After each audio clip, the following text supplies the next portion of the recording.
یو ورور سوال کړی دی چې د محرم په میاشت کې دا خلک وایي چې نکاح مکروه ده، دا خبره صحیح ده او که نه؟ دا د محرم میاشت ده که وایي په دې کې به نکاح نه کوې، دا خبره صحیح ده او که نه؟ الجواب په دې کې هېڅ ګناه نشته او نه کراهیت شته چې یو سړی د محرم په میاشت کې نکاح کوي. د هغې یو څو وجې دي. اولنۍ وجه اصل اباحت دی په یو کار کې، اصل دا دی چې دا کار مباح دی او جایز دی چې څو پورې دلیل نه یې راغلی او په هغه دلیل کې دا نه چې دا حرام دی یا مکروه دی، د هغه وخته پورې ورته نه موږ مکروه ویلی شو نه ورته حرام ویلی شو، او په دې څه دلیل نشته.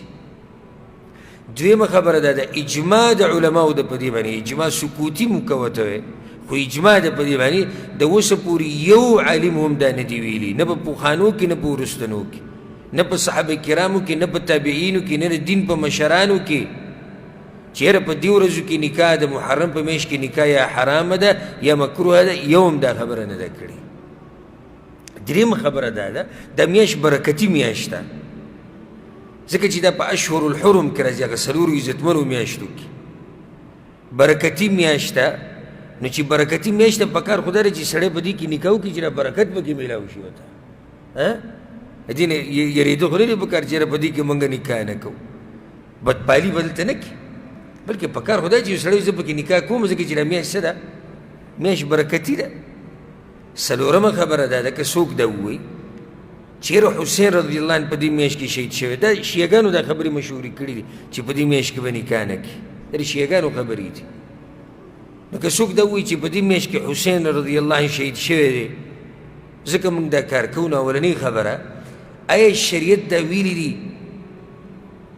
چې د چا په مرګ باندې دومره غم وکړه او دومره ویره او ماتمونه وکړه چې په کلونو کلونو بیا دا قصې دي چلوه او بیا په هغه ورځو کې چې هر کال لازي ته به نکاح نه کېده چې د شریعت ویلي؟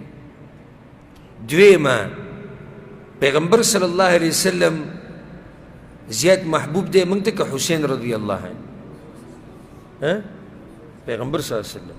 نو په کومه ورځ چې پیغمبر صلی الله علیه وسلم وفات شوی د ربیع الاول میاشت وه که نه، بیا خو پکار دی چې ربیع الاول په میاشت کې واده نه کېدی ځکه چې پیغمبر صلی الله علیه وسلم وفات شوی.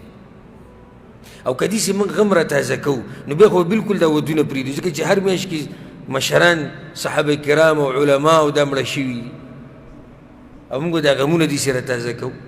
دا ټول غیر شرعي کارونه د شیعګانو نه اخیستې شوي خبرې دي دا ټولې.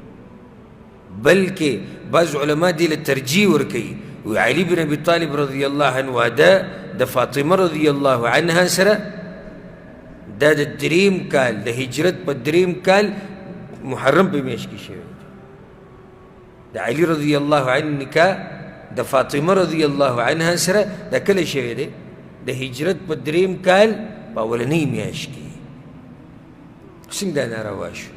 نو دا خبره هسې بې دلیله ده. والله اعلم.